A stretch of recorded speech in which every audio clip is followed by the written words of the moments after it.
BMCVTC channel Hindi channel में आप सभी का बहुत बहुत स्वागत है। इस वीडियो को देखने के बाद आप लोगों के लिए इसके डिस्क्रिप्शन बॉक्स में कुछ आसान से प्रश्न दिए गए हैं जो कि इस वीडियो से संबंधित है। उन्हें हल करने का प्रयास ज़रूर कीजिए और फिर वीडियो देखने के बाद उसमें एक छोटा सा डिस्क्रिप्शन बॉक्स में छोटा सा गूगल फॉर्म भी है, उसे ज़रूर भरें। अपने सुझाव, अपनी राय को उसमें ज़रूर भरें ताकि हम वीडियो को और इम्प्रूव कर सकें। और अंत में इस चैनल को अगर आपने सब्सक्राइब नहीं किया है तो ज़रूर सब्सक्राइब कीजिए ताकि आपको नए नए आने वाले वीडियो की सूचना मिलती रहे। तो चलिए देखते हैं अपना वीडियो।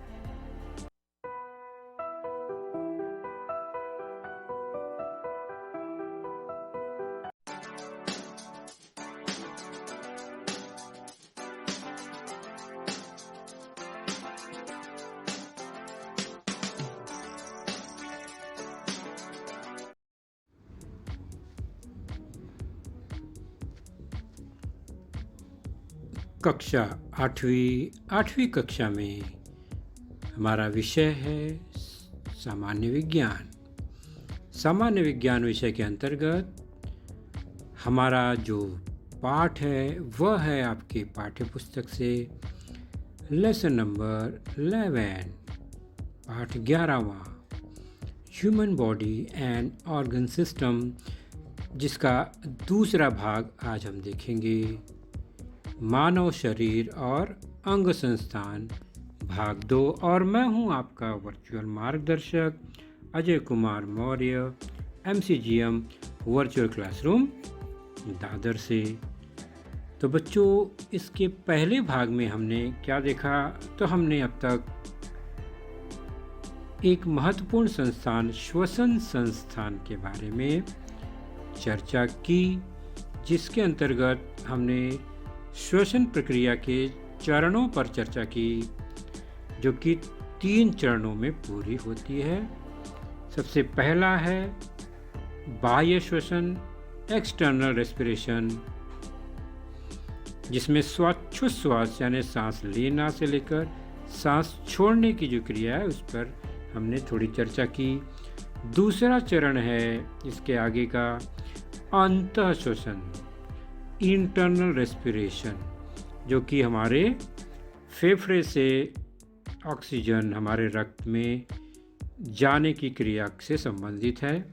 और तीसरा चरण जो है वो कोशिका श्वसन, सेलुलर रेस्पिरेशन, जिसमें हमारे रक्त में जाने वाली जो ऑक्सीजन है वो किस तरह से कोशिका द्वारा ऊर्जा में रूपांतरित होना और उसके बाद फिर वापस कार्बन डाइऑक्साइड का बाहर आने की प्रक्रिया होती है।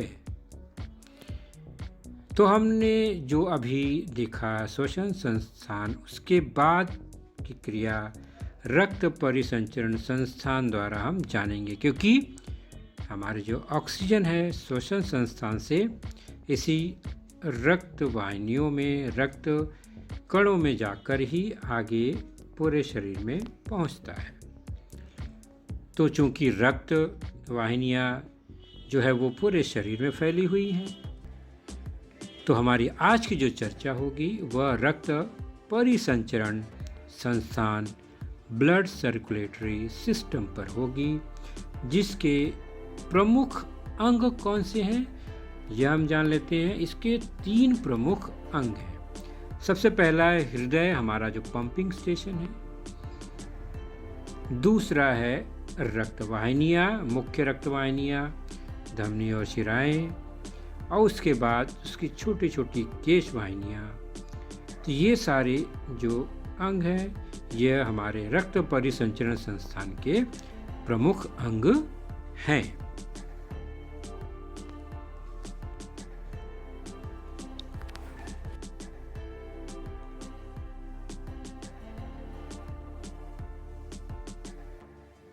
तो रक्त परिसंचरण संस्थान देखकर आप लग रहा है, देखिए कितनी सारी नलिकाएं, हमारी पाइपलाइन बिछी हुई है, जाल, लाल और नीले 2 अलग अलग रक्तवाहिनियां हैं। पूरे शरीर में इन्हीं के द्वारा रक्त का प्रवाह होता रहता है।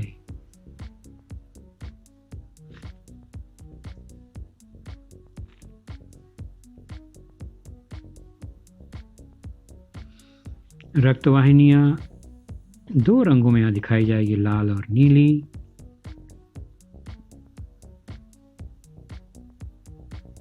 दोनों अलग अलग रक्तवाहिनियां हैं, रक्त दोनों में ही होता है।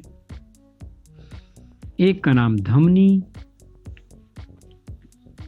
और दूसरे का शिरा। धमनी और शिरा, ये दो प्रमुख रक्तवाहिनियां हमारे शरीर में होती हैं। धमनियां क्या करती हैं? हृदय से जो रक्त निकलता है वह पूरे शरीर में यहाँ वहाँ तक ले जाती है।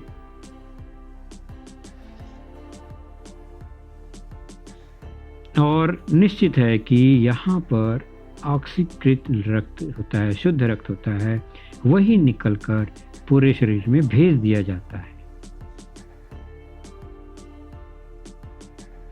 और ये हमारे शरीर में अंदर की ओर होती है, हमारी चमड़ी के पास नहीं, थोड़ी सी अंदर की ओर होती है। दूसरी है शिराएं। तो ये हृदय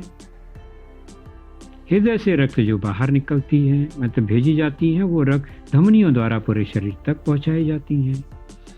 और शिराएं क्या करती हैं? पूरे शरीर से रक्त को हृदय तक पहुंचाने का कार्य करती हैं।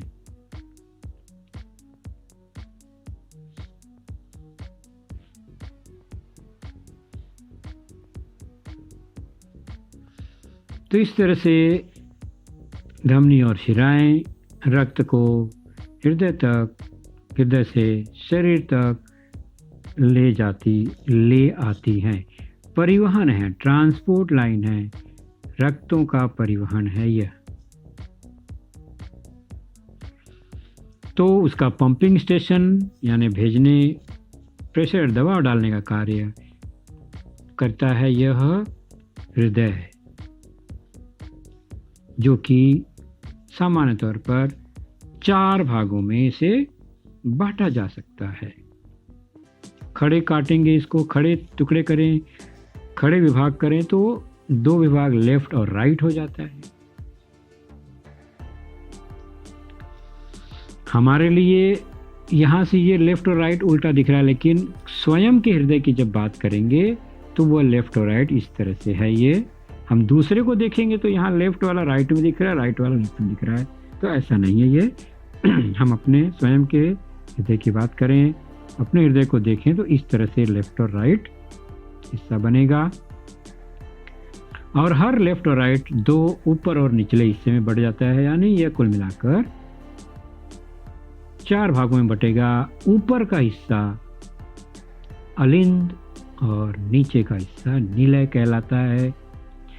लेफ्ट और राइट, अलिंद और निलय। इसका मतलब ये हुआ, ये जो 4 हिस्से बने, 1, 2, 3 और 4,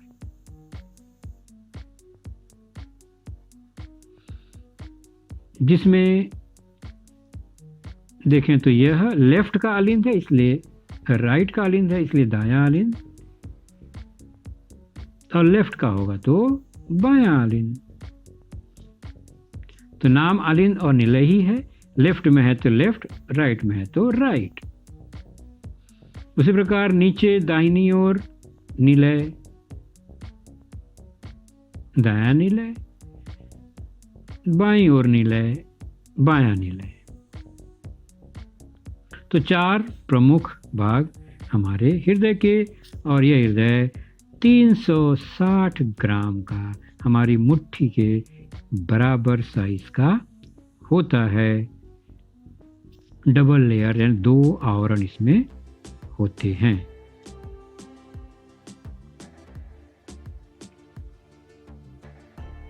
विविध अंग हैं ये हृदय के। तो सभी अंगों के बारे में हमें बहुत ज़्यादा चर्चा नहीं करनी है। हमने देखा यह राइट साइड का दायां अलिंद, लेफ्ट में बायां अलिंद। उसी प्रकार राइट में दायां निलय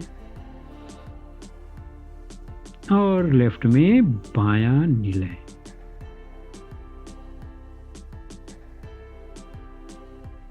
फिर से देख लेते हैं। और निश्चित है कि हृदय से जो रक्तवाहिनियां हैं, धमनी और शिराएं जुड़ी होती हैं।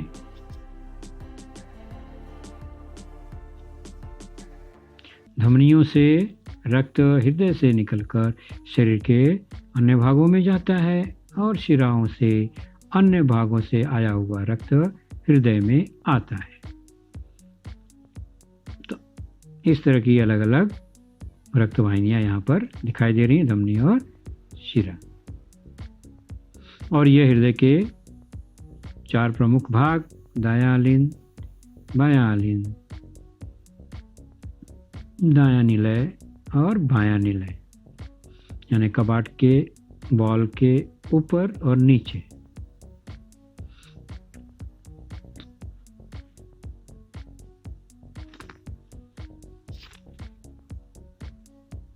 तो दायां लिन, बायां लिन, दायां निलय, बायां निलय, ये हृदय के प्रमुख 4 भाग। तो पूरे शरीर में इस तरह से रक्तवाहिनियों का जाल बिछा होता है। धमनी और शिराएं, हृदय से निकले हुए रक्त धमनियों द्वारा शरीर में जाती है। आप ध्यान से देखो तो धमनियों के अंदर पाइपलाइन और शिराओं की पाइप में अंतर है, यानी यहाँ वॉल्व दिख रहा है शिराओं में। ये धमनी और शिराएं छोटी छोटी सूक्ष्म रक्तवाहिनियों से जुड़ते ही हैं।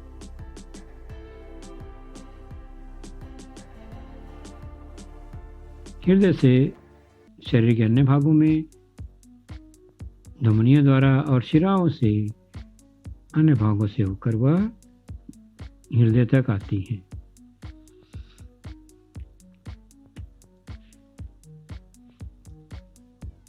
और ये कपाट देख रहे हैं, शिराओं में है, धमनी में नहीं है। सबसे पहले बच्चों की कपाट कहाँ है? शिरा में। शिराएं क्या करती हैं? शरीर के अन्य भागों से रक्त को हृदय की ओर लाती हैं। अगर हम खड़े हैं तो नीचे से ऊपर की ओर रक्त कैसे आएगा? आएगा तो भी कपाट ना हो, वाल्व ना हो तो पूरा रक्त वापस नीचे चला जाएगा, क्योंकि गुरुत्वाकर्षण जो है हर चीज़ को नीचे की ओर खींचता है, जबकि रक्त को ऊपर लाना है। तो वाल्व के कारण जो रक्त है वो नीचे की ओर नहीं जा पाता हृदय से। केवल आने वाला रक्त आएगा एक गेट की से, लेकिन नीचे की ओर खुलेगा नहीं, तो रक्त से हृदय से रक्त वापस जाएगा नहीं यहाँ से।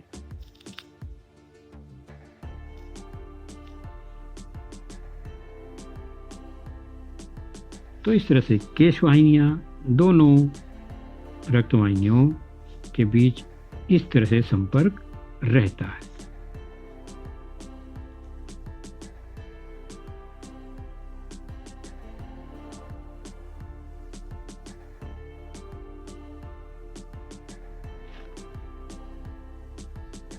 तो जैसा कि मैंने बताया, हृदय की जितनी भी रक्तवाहिनियां हैं सब में रक्त का प्रवाह होता है, चाहे वो हृदय से रक्त की ओर शरीर की ओर जाएं या शरीर से हृदय की ओर आएं।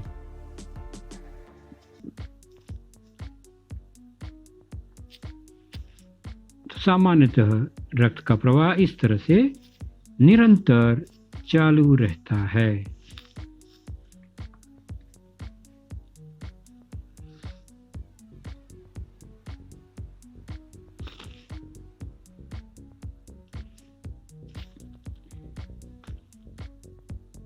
तो हृदय से फेफड़े में देख रहे हैं, जुड़े हैं ना वायु कोश, वहाँ से ही ऑक्सीजन पहुँचता है रक्तवाहिनियों में।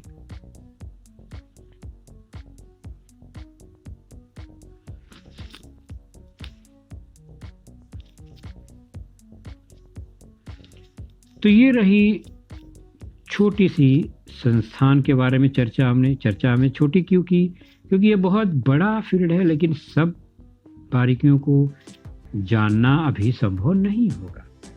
हमने केवल मोटी मोटी बातों को समझा।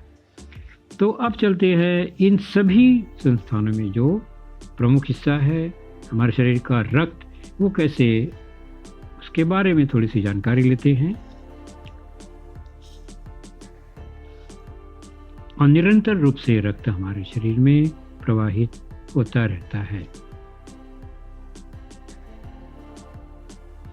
और ये रक्त कैसे प्रवाहित होता है, किसके द्वारा? रक्त वाहिनियों द्वारा। हमने इस पर चर्चा की।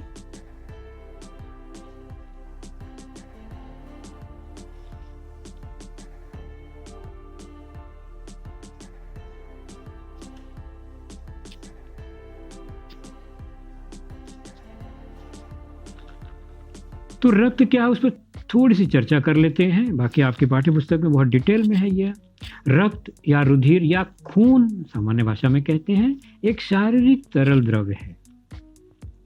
हमारे शरीर में द्रव के रूप में होता है, तरल के रूप में, जो कि रक्त वाहिनियों के अंदर विभिन्न अंगों में लगातार बहता रहता है।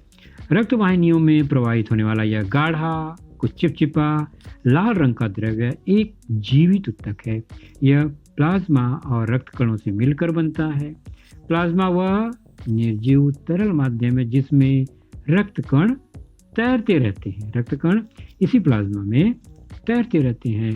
प्लाज्मा के सहारे ये कण पूरे शरीर तक पहुंच पाते हैं, और प्लाज्मा ही है जो आंतों से शोषित पोषक तत्वों को शरीर के विभिन्न भागों तक पहुंचाता है, और पाचन क्रिया के बाद बने हानिकारक पदार्थों को उत्सर्जी अंगों तक ले जाकर उन्हें फिर साफ होने का मौका देता है।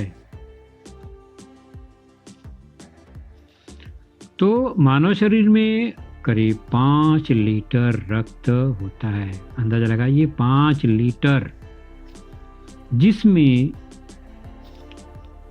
3 तरह की कणिकाएं हैं। यहाँ पर 2 घटकों से यह बनता है पूरा रक्त, जिसमें लाल रक्त कणिका की आयु 100 से 127 दिन तक होती है। इसके बाद वो टूट जाती हैं। परंतु इसके साथ साथ अस्थि मज्जा हमारे शरीर में जो है, बोन मैरो में, इसका उत्पादन भी होते रहता है। तो यह बनने और टूटने की क्रिया निश्चित अनुपात में होती रहती है, जिससे शरीर में खून की कमी नहीं हो पाती। तो ये सारणी आपके पाठ्य पुस्तक में बच्चों, आप इसको ध्यान से देखिए और पढ़िए, समझने का प्रयास कीजिए क्या लिखा है। तो ये जो रक्त है 2 घटकों से बना है। एक है रक्त द्रव प्लाज्मा, दूसरा है रक्त कणिका और रक्त कोशिकाएं।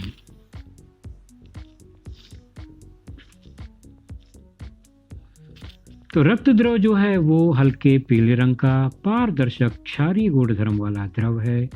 इसमें करीब 90 से 92% पानी, 6 से 8% प्रोटीन और 1 से 2% अकार्बनिक घटक होते हैं। जबकि लाल रक्त कणिका आरबीसी जिसे कहते हैं, वह आकार में छोटी वृत्ताकार केंद्रक विहीन कोशिकाएं हैं। इन कोशिकाओं में स्थित हीमोग्लोबिन एक ऐसा घटक है जिसके कारण रक्त जो है लाल दिखाई देता है, और हीमोग्लोबिन के कारण ही ऑक्सीजन रक्त में घुल जाता है। और हर प्रति घन मिलीलीटर में रक्त में 50 से 60 लाख आरबीसी यानी लाल रक्त कणिकाएं होती हैं। और जैसा कि बताया, इस रक्त कणिकाओं का जो निर्माण है वो बोन मैरो अस्थि मज्जा में होता है, और वे 100 से 127 दिन तक जीवित रहते हैं।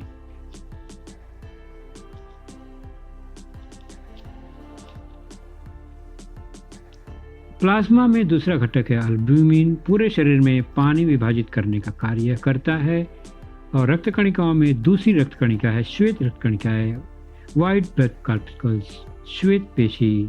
यह लाल रक्त कणिका से बड़ी होती है, केंद्रक युक्त होती है, लेकिन रंगहीन होती हैं। और प्रति घन मिलीमीटर में यह 5000 से 10,000 ही होती है, क्योंकि ये आकार में बड़ी है।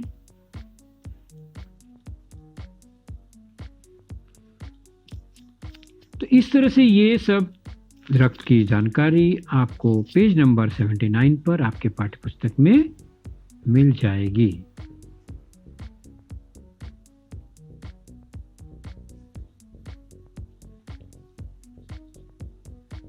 और इसी प्रकार रक्त आखिर हमारे शरीर में है तो उसका काम क्या है, कार्य क्या है, इसका एक विस्तृत टेबल यहाँ पर दिया गया है। पहला है गैसों का परिवहन, यानी फेफड़े से ऑक्सीजन रक्त द्वारा शरीर के सभी भागों की कोशिकाओं तक प्रवाहित किया जाता है। उसी प्रकार ऊतकों से फेफड़ों में कार्बन डाइऑक्साइड लाया जाता है। पोषक तत्वों का परिवहन, यानी परिवहन का कार्य ही करता है हमारा रक्त। वर्ज्य पदार्थों का परिवहन भी रक्त ही करता है। शरीर का रक्षण जो है सूक्ष्म जीवों से, हानिकारक कणों से, यही रक्त हमारी रक्षा भी करता है।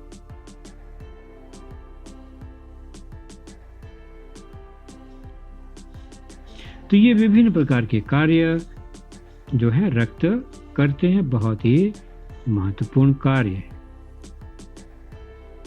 टेम्परेचर कंट्रोल करने का काम, ताप नियमन का काम भी करते हैं। इसलिए हमारे शरीर का तापमान इसी रक्त के कारण 37 डिग्री सेंटीग्रेड बना रहता है, एक स्वस्थ मनुष्य का तापमान। चलिए थोड़ा सा स्वाध्याय एक समझ लेते हैं। जोड़े मिलाना है, जोड़ी खोजना है। अ और ब समूह है, पाठ्यपुस्तक में ही है। पहला है हृदय का स्पंदन, यानी 1 मिनट में हृदय कितनी बार धड़कता है। याद कीजिए, यह है 72 टाइम्स, 72 बार। लाल रक्त कणिकाएं RBC कितनी है प्रति घन मिलीलीटर में? 50 से 60 लाख प्रति घन मिलीलीटर में। और श्वेत रक्त कणिकाएं कितनी हैं? तो वो 5000 से 10,000 प्रति घन मिलीलीटर में है। अब है रक्तदान कितना किया जा सकता है एक बार में? तो 350 मिलीलीटर अधिकतम रक्तदान किया जा सकता है, क्योंकि इतना रक्त 360 मिलीलीटर रक्त तो शरीर हमारा 1 घंटे में बना लेता है, इसलिए इतना हम आसानी से दान कर सकते हैं। स्वस्थ मनुष्य की बात हो रही है और 18 वर्ष से अधिक व्यक्तियों के लिए है ये। उसके बाद है निरोगी व्यक्ति के शरीर का तापमान रक्त के कारण होता है, यह 37 डिग्री सेंटीग्रेड होता है। और ऑक्सीजन युक्त पीएच, रक्त का पीएच मान, अम्लीय और क्षारीय मान का यह पैमाना है पीएच मीटर, और वह होता है 7.4। तो बच्चों, आपने देखा आज का लेसन, उसके प्रमुख मुद्दों को ध्यान से बार बार दोबारा देखकर समझने का प्रयास कीजिए, क्योंकि एक बार देखने पर किसी को भी वो पूरा मुद्दा समझ में नहीं आता। तो जैसे ही हम 2 बार 3 बार देखेंगे तो हमें वह समझ में आने लगेगा। और इसके आगे की जानकारी जो होगी बच्चों, वह निश्चित ही हमारे अगले वीडियो में होगी। तो उस वीडियो को देखने के लिए, उसकी सूचना प्राप्त करने के लिए जो नीचे सब्सक्राइब का बटन होता है उसे ज़रूर प्रेस कीजिए और नोटिफिकेशन ऑन रखिए, ताकि जैसे ही हमारा लेसन चैनल पर डाला जाएगा आपको वह तुरंत प्राप्त होगा। तो अपना ख्याल रखिए, सुरक्षित रहिए। Thank you.